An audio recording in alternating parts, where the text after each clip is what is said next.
ሰላም ሰላም ውድ የዩኒት ስኩል ቤተሰቦች በዚህ ቻናል ትምህርቶችን በኦንላይን እያስተማርን እንገኛለን። የምናስተምራቸው ትምህርቶችም አማርኛ፣ እንግሊዘኛ፣ ሂሳብና ሌሎችንም ትምህርቶች በማስተማር ላይ እንገኛለን።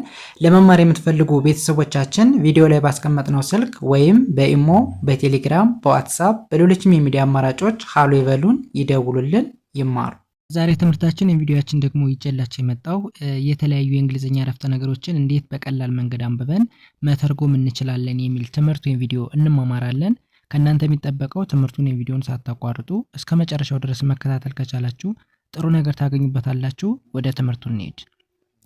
ኦኬ እንግዲህ ከዚህ ጋር የምታዩቸው የተለያዩ የእንግሊዘኛ አረፍተ ነገሮች ተቀምጠዋል። እነዚህን የእንግሊዘኛ አረፍተ ነገሮች እንዴት በቀላል መንገድ አንብበን መተርጎም እንችላለን የሚለውን በዚህ ትምህርት ቪዲዮ እንማማራለን። እንጀምር። ከመጀመሪያው ስንጀምር የመጀመሪያውን የእንግሊዘኛ አረፍተ ነገር ምን ይላል ወደሚለው ስንሄድ ከዚህ ጋር የምታዩቸው በሙሉ የአማርኛ ስሞች ናቸው። እነዚህን የአማርኛ ስሞች በቀላሉ ምን ብዬ ማንበብ እችላለሁ? ኤ ማለት ማንን ትወክልናለች? ኤ አ ብለን እናነባታለን፣ ወይም ደግሞ አ ሚል ድምጽ አላት። ቢኢን እንደ በ እናነባለን። በተመሳሳይ አሁንም ቢኢ በ ተብሎ ይነበባል። ስለዚህ እስኪ ባል ላይ እናንበው። አ በ በ አበበ ተብሎ ይነበባል። ኦኬ ከዛ አይና ኤስን ኢዝ ብለን እናነባለን፣ ወይም ደግሞ ኢዝ ሚል ድምጽ አለው። እሺ ወደዚህኛው ስንሄድ ኤስን ለብቻዋ እንደ ስ እናነባለን፣ ወይም ደግሞ ስ ሚል ድምጽ አላት። ኤምኤን እንደማ፣ አርን እንደ ር፣ ቲን እንደ ት እናነባለን። ስለዚህ ባል ላይ ስናነበው ምን ተብሎ ይነበባል? እስ ማ ር ት ስማርት ተብሎ ይነበባል። ኦኬ ሙሉ እናንብበው። አበበ ኢዝ ስማርት። አበበ ምንድን ነው? አበበ ብልጥ ነው እያልን ነው። ምክንያቱም አበበ ነው፣ ስማርት ስንል ብልጥ ማለት ነው። ኢዝ ማለት ነው። ስለዚህ አበበ ኢዝ ስማርት ስትሉ አበበ ብልጥ ነው እያልን ነው። ኦኬ ወደ ሁለተኛው ስንሄድ በተመሳሳይ ኤን እንደ አ እናነባለን፣ ወይም ደግሞ አ ሚል ድምጽ አለው። ኤልኢን እንደ ለ፣ ኤምዩ ሙ ሚል ድምጽ አለው። ባለ ስናነበው አ ለ ሙ አለሙ ተብሎ ይነበባል። ኦኬ አይና ኤስን ኢዝ ብለን እናነባለን። ወደዚህኛው ስንሄድ ኤስን እንደምን ያነባብናት? ኤስ ስ ሚል ድምጽ አላት ብለናል መጀመሪያ ላይ ስትመጣ። ከዛ ቲን እንደ ት፣ አሮን እንደ ሮ፣ ኤንን እንደ ን፣ ጅን እንደ ግ። ባለ ሳነበው እስ ት ሮ ን ግ ስትሮንግ ተብሎ ይነበባል። ኦኬ ሙሉ ስናነበው አለሙ ኢዝ ስትሮንግ፣ አለሙ ኢዝ ስትሮንግ። አለሙ ምንድነው? ጠንካራ ነው እያልን ነው።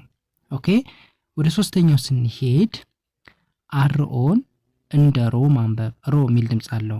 ቢኢን እንደ በ፣ ኤልን እንደ ል። ባሌ ስናነበው ሮ ቤ ል ሮቤል። ከዛ አይነስን ኢዝ ብሎ ማንበብ ብለናል። ኦኬ ደብሊው እና አር በአንድ ላይ ሲመጡ ደብሊውን አናነባትም። ደብሊውን እናልፍና አር አይን ራይ እንላለን። ቲኢን ት በአንድ ላይ ራይ እት ራይት። ሙሉ ሲነበብ ሮቤል ኢዝ ራይት። ሮቤል ምን እያለ ነው? እየጻፈ ነው እያለን ነው።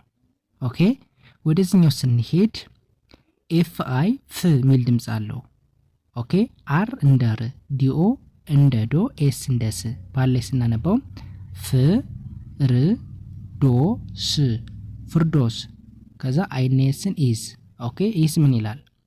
አር ኢን እንደ ሪ፣ ኤ ምንድነች? ሳይለንት ነች። የመጀመሪያዋ ኢ የተባለችዋ ቫውል ወይም ደግሞ አናባቢ ስለተነበበች፣ ስለዚህ ኤን እናልፍና ዲን እንደ ድ። ባለ ስናነበው ሪድ ሬድ።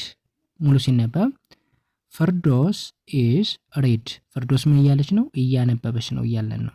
ኦኬ ወደሚቀጥለው ስንሄድ ኬኢን እንደ ከ፣ ቢኢን እንደ በ፣ ዲኢን እንደ ደ። በአንድ ላይ ከበደ ከበደ።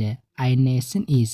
ኦኬ ወደዚህኛው ስንሄድ ኤችኤን እንደ ሀ፣ ፒፒ በአንድ ድምጽ ፕ ሚል ድምጽ አላቸው። ዋይን እንደ ይ። ባላይ ስናነበው ሀ ፕ ይ ሃፒ። ሙሉ ሲነበብ ከበደ ኢዝ ሃፒ። ከበደ ምንድነው? ደስተኛ ነው እያለን ነው። ኦኬ ኢስ ምን ይላል? ዜዲ እንደ ዘ፣ ኤልኤ እንደ ላ፣ ኤልኢ እንደ ለ፣ ኤም እንደ ም። በአንድ ላይ ሲነበብ ዘላለም ዘላለም። ኦኬ አይና ኤስን ኢዝ። ኦኬ ቢዩን እንደ ቢ ኤስ ዋይ እንደዚህ ባለ ሲነበብ ቢዚ ቢዚ ሙሉ ሲነበብ ዘላለም ኢዝ ቢዚ ዘላለም ኢዝ ቢዚ ዘላለም ስራ ነው ወይም ደግሞ ዘላለም ስራ እየሰራ ነው እንደማለት ነው። ኦኬ ይህን በዚህ ካየን ወደዚህኛው ስንሄድ ኤስ ምን ይላል? ደብሊውን አር በአንድ ላይ ሲመጡ ደብሊው አትነበብም ብለናል። ስለዚህ አር አይን ራይ እንላለን። ቲኢን ት ባለ ሲነበብ ራይ ኢት ራይት አይናቲን ኢት ሙሉ ሲነበብ ራይት ኢት ምንድነው? ጻፈው እያልን ነው ወይም ደግሞ ጻፊው። ኦኬ ከዛ ወደ ሁለተኛው ስንሄድ አርኢን እንደ ሪ ኤ አትነበብም ብለናል። ዲ እንደ ድ ባለ ስናነበው ሪ ድ ሬድ አይናቲን ኢት ባለ ስናነበው ሬድ ኢት ምን ማለት ነው? አንብብ ወይም ደግሞ አንብቢ ማለታችን ነው። ኦኬ ወደ ሶስተኛው ስንሄድ ሲን ለብቻዋ እንደ ክ ኤልኢ እንደ ሊ ኤ ሳይለንት ነች ወይም ደግሞ አትነበብም። ኤን እንደ ን ባለ ሲነበብ ክ ሊ ን ክሊን አይናቲን ኢት ባለ ስናነበው ክሊን ኢት ክሊን ኢት ማለት አጽዳ ወይም ደግሞ አጽጂ እያልን ነው። ኦኬ ወደዚህኛው ስንሄድ ደብሊው ኤን እንደ ዋ ኤስ ኤች እንደ ሽ ዋንና ሽን ባለ ስታነቧቸው ዋ ሽ ተብሎ ይነበባል። አይናቲን ኢት ባለ ስናነበው ዋሽ ኢት ምን ማለት ነው? እጠበው ወይም እጠቢው እያልን ነው። ኦኬ ወደዚህኛው ስንሄድ ቢኢን እንደ ቢ ቢኢን ቢ ብለን ነው የምናነበው። ኦኬ ከዛስ ኤፍኤን እንደ ፋ ኤስን እንደ ስ ቲን እንደ ት ባለ ስናነበው ፋ ስ ት ፋስት ሙሉ ሲነበብ ቢ ፋስት ቢ ፋስት ማለት ፍጠን ፍጠኝ እያልን ነው። ኦኬ ወደዚህኛው ስንሄድኛውስ ምን ይላል? ኢን እንደ ኢ እናነባለን። ኤ ሳይለንት ነች። ቲን እንደ ት ሁለቱም ፊደሎች ባለ ስናነባቸው ኢ ት ኢት ከዛ አይናቲን ኢት ባለ ስናነበው ኢት ኢት ኢት ኢት ስንል ብለው ወይም ደግሞ በዩ ተመገበው ተመገቢው እያልን ነው። ኦኬ አሁን እያንዳንዱን የእንግሊዝኛ አረፍተ ነገሮች እንዴት በቀላል መንገድ እንዳነበብንን አየን ማለት ነው። ስለዚህ ከእናንተ የሚጠበቀው የአናባቢና የተነባቢ ድምጾችን አገባብ ማወቅ። መጀመሪያ እንግዲህ 26 የእንግሊዝኛ አልፋቤቶች ወይም ደግሞ ፊደሎች አሉ። 26ቱን የእንግሊዝኛ ፊደሎች ካወቅነን በኋላ 21ዱ ተነባቢ እንደሆኑ 5ቱ ደግሞ አናባቢ እንደሆኑ መለየት። እያንዳንዱን የአናባቢና የተነባቢ ድምጾችን ከለየን በኋላ አናባቢና ተነባቢ ድምጾች በተከታታይ ሲመጡስ እንዴት ይነበባሉ ሚለውን ማወቅ። እሱን ካወቅነን በእርግጠኝነት እንግሊዘኛ በጣም ሲምፕል ነው። በቀላሉ ማንበብ መጻፍ እንችላለን ማለት ነው። ስለዚህ ከእናንተ የሚጠበቀው ይህ ነው ማለት ነው። ስለዚህ የዛሬ ትምህርታችን ወይም ቪዲዮአችን ይህንን ይመስላል። ማንኛውም ያልገባችሁ ጥያቄ ካለ ኮመንት ሴክሽን ላይ ብጽፉልኝ አይቼ መመልስላችሁ ይሆናል። የዛሬ ትምህርታችን ይህንን ይመስላል። ቀጣይ በሌላ ትምህርት እስከምንገናኝ ሰናይ ጊዜ። ባይ ባይ።